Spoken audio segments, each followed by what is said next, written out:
The New York Times tallied 272 women running for office today. 216 people of color. Good news. 26 from the LGBTQ community. Good news. But in the months and the weeks leading up to today's vote, there have been issues of potential voter suppression, particularly in the state of Georgia, where the man in charge of the state's election standards, Brian Kemp, he's also the Republican candidate for governor. Wouldn't it make sense for someone in that position to recuse themselves? But alas. MSNBC's Tremaine Lee is live in Atlanta. He's been looking at this. And Tremaine, look, just days ago, a federal judge ruled that the state's exact match rule was, quote, a severe burden for voters. Are people who are going to vote aware of what these voter suppression tactics are all about, and are they able to overcome them?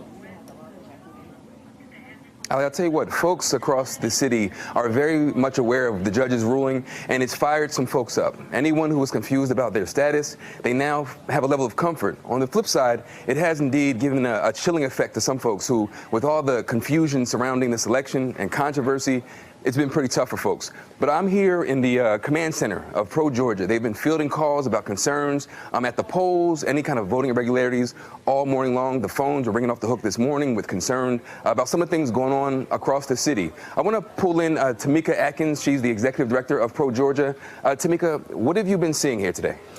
Hi, Tremaine. So some of the things we've been seeing is up in Gwinnett County, we had an elementary school where they did not turn on the voting machines until 11 a.m. And we got reports that 150 people walked off the line. And so it took our election protection monitors, legal team, poll watchers to stay on top of the county to turn those voting machines on. Now, there was so much concern coming into Election Day, right? You had all the swirl of controversy surrounding the city, especially around Brian Kemp, right? This idea of voter suppression with a long history here in Atlanta.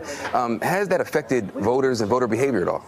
Here's what I'll say is that Pro Georgia, we are one of the 6 plaintiffs on the lawsuit where we challenged the exact match lawsuit. And what we've been doing is sending out mailers to people who are on the pending list. We've been calling them and texting them. And with the recent court order that says that they have to be allowed to vote, we have seen voter confidence. We got 45 calls alone yesterday on our dedicated pending list line for people wanting to make sure we got this mailer, we are on the pending list. What do we need to know to make sure that when we get to the polls that we can vote?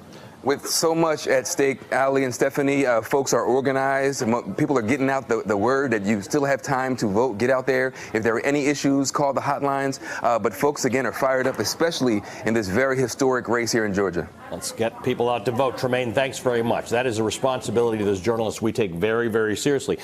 Hey, MSNBC fans, thanks for checking out our YouTube channel. Subscribe by clicking on that button down there and click on any of the videos here to watch the latest interviews and highlights. You can get more MSNBC for free every day with our newsletters. Just visit msnbc.com/newsletters to sign up now.